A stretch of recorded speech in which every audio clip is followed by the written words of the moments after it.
Donc lors des dernières vidéos sur les résonances corporelles intuitives, je vous ai expliqué comment j'en suis venu à prendre conscience de l'importance des ressentis du corps et de la nécessité de les intégrer dans le travail thérapeutique, en même temps les ressentis du corps du thérapeute dans un premier temps, puis ensuite les ressentis du patient. En fait, j'ai mêlé les deux ensemble après simultanément, mais chronologiquement d'abord j'avais découvert ça dans mon corps, et ensuite je l'ai développé en intégrant la question posée au patient de lui-même ressentir ce qui lui se passait par le corps.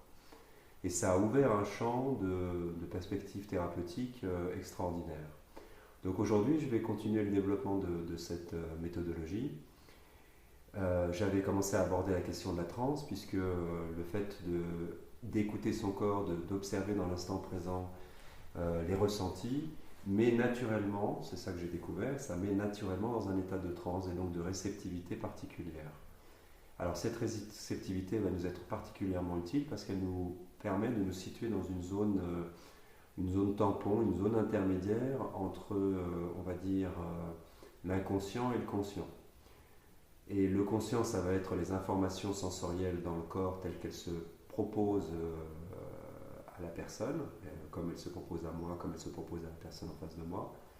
Et l'inconscient, ça va être dans un espace frontière avec l'imaginaire, l'information sensorielle telle qu'elle est mise en forme par les imageries, par les rêveries, par une forme d'onirisme mais éveillé. Donc, par exemple, il s'agit de percevoir, par exemple, dans mon corps, une boule dans la gorge. En tout cas, j'ai déjà métaphorisé la chose, puisque je dis une boule. Donc, je ressens un serrement dans la gorge. Ça, c'est l'aspect réaliste, on va dire, sur lequel je mets une conscience, je mets mon attention. Et ensuite, je me laisse, à partir de l'état de transe dans lequel ça me met, le simple fait de mettre de l'attention sur mon corps, de sentir ma respiration, de sentir le contexte corporel général dans lequel il y a ce symptôme-là particulier qui apparaît. Et je laisse venir à moi les images qui peuvent être associées. Alors, quand je dis images, ça peut être toutes les formes, comment dire, d'imaginaire possible et imaginable. L'imaginaire, ça peut être sous une forme d'imagerie visuelle, ça peut être des perceptions auditives, des couleurs, des sons, en tout cas tout un registre du sensoriel, mais dans l'imaginaire. Vous voyez là où on commence à toucher à une frontière un peu particulière, où c'est du sensoriel, mais c'est du sensoriel imaginaire. Et en même temps, le sensoriel imaginaire s'adapte, se fond et donne une forme, une seconde peau à un sensoriel corporel, on va dire réel.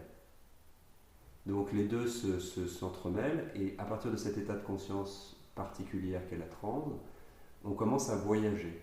On voyage dans un monde intérieur qui a une interface entre le réel et l'imaginaire, entre l'inconscient et le conscient. Et par exemple, donc j'ai l'impression que cette boule, c'est comme s'il y avait une main qui me serrait la gorge. Bon, j'aide la personne en général à percevoir les choses, je ne lui souffle pas d'image, mais je lui propose de mettre des images, de laisser venir des imageries imaginaires à partir de la sensation physique. Donc si la sensation physique c'est un étouffement, en prenant un peu le temps, en ancrant son attention intérieure sur soi-même, la personne commence à dire par exemple, j'ai l'impression que c'est comme si on me serrait la gorge, c'est comme si une main me serrait la gorge, et éventuellement elle peut voir cette main. Alors quelle est cette main? Je peux poser des questions, savoir est-ce que c'est votre main, enfin, de quelle forme a cette main? Et là c'est peut-être ma main, c'est peut-être une main d'un homme, c'est peut-être la main d'un enfant, et elle me serre la gorge, et elle me la serre comment? Et il y a toute une série d'informations qui peuvent venir, qui vont être très particulières, spécifiques à chaque situation. Et quand on est dans ce voyage-là, à partir de là, dans cet état intermédiaire imaginaire-réalité, il y a une possibilité de laisser venir une modification, un changement qui n'est pas un choix, qui n'est pas une décision, qui n'est pas un stratagème et qui n'est pas guidé par moi, vous allez faire ceci, vous allez faire cela. Souvent en hypnose par exemple, On a des états de transe et qui sont guidés par l'hypnothérapeute avec des scénarios qui sont censés amener un apaisement ou amener un changement dans le symptôme. Là, il ne s'agit pas de ça. On entre pleinement dans le symptôme, mais on laisse l'imaginaire de la personne se développer et se transmettre et se parler au thérapeute.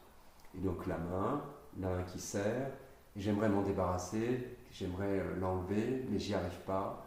Souvent d'ailleurs, dans cette connexion entre le conscient et l'inconscient, on ne peut pas faire des choses volontaires ou techniques. Ça marche ou ça marche pas, mais ça marche quand il y a quelque chose dans le fonctionnement psychique qui est en quelque sorte d'accord. C'est-à-dire que c'est le bon moment, c'est le bon timing, c'est ça qu'il faut faire. Tant que ça ne marche pas, eh ben, c'est qu'on est en recherche d'une solution intime, ces fameuses solutions inconscientes, qui vont se déployer au fur et à mesure où on va mettre l'attention dessus. Donc j'ai la main serrée, j'imagine que quelque chose me serre la gorge, et en général l'effet est très palpable, hein, très réaliste, puisqu'il part d'un ressenti physique, réel. Simplement là, on a des imaginaires supplémentaires dessus, et donc, par exemple, j'essaye de l'enlever. Et ça ne marche pas. Alors, qu'est-ce qu'on peut essayer de faire et je sens que plus j'essaye de l'enlever, plus ça serre. Ok. Et quelquefois, on en arrive, alors ça n'arrive pas toujours d'un seul coup comme ça, quelquefois oui, quelquefois non. Là, je vous propose déjà la thérapie clé en main, comment ça se passe quand ça se passe bien. Et par exemple, je pose ma main sur ma main. Et je sens la présence de ma main sur ma main. Quelquefois, c'est moi qui guide, ça m'arrive, parce que comme j'ai vu ça souvent arriver chez certaines personnes, j'ai l'intuition que ça peut être quelque chose d'utile, ou la personne l'amène elle-même, comme ça arrive bien souvent. Et quand je vois la main, ou je sens la main qui se pose sur ma main, je sens que la deuxième main, celle qui serre le cou, se détend. Et vous voyez bien l'intrication très précieuse, très... comment dire, intrication, c'est vraiment le terme juste, que le déroulement de l'imaginaire, le sensoriel, se passe en même temps avec un effet sur la réalité physique. C'est-à-dire que réellement, par rapport à la sensorialité physique dont on est parti, quelque chose a commencé à changer.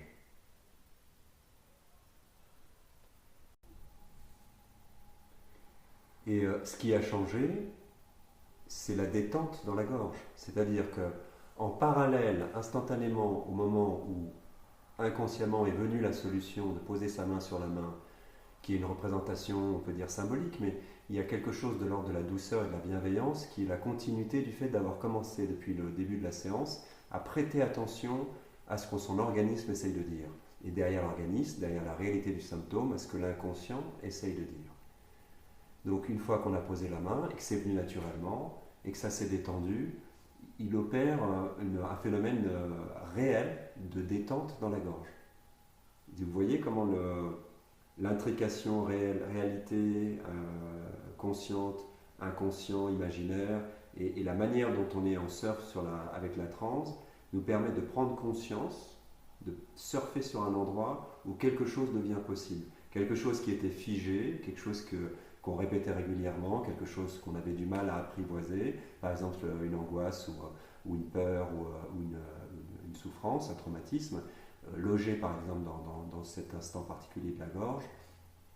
Là, à ce moment-là, on a pris le temps non pas de fuir cet endroit, non pas de le répéter dans une plainte, non pas de l'intellectualiser dans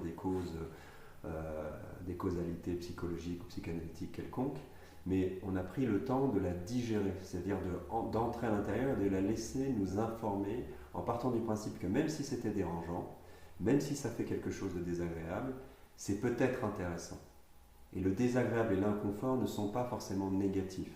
Négatifs au sens un danger, un problème, une pathologie.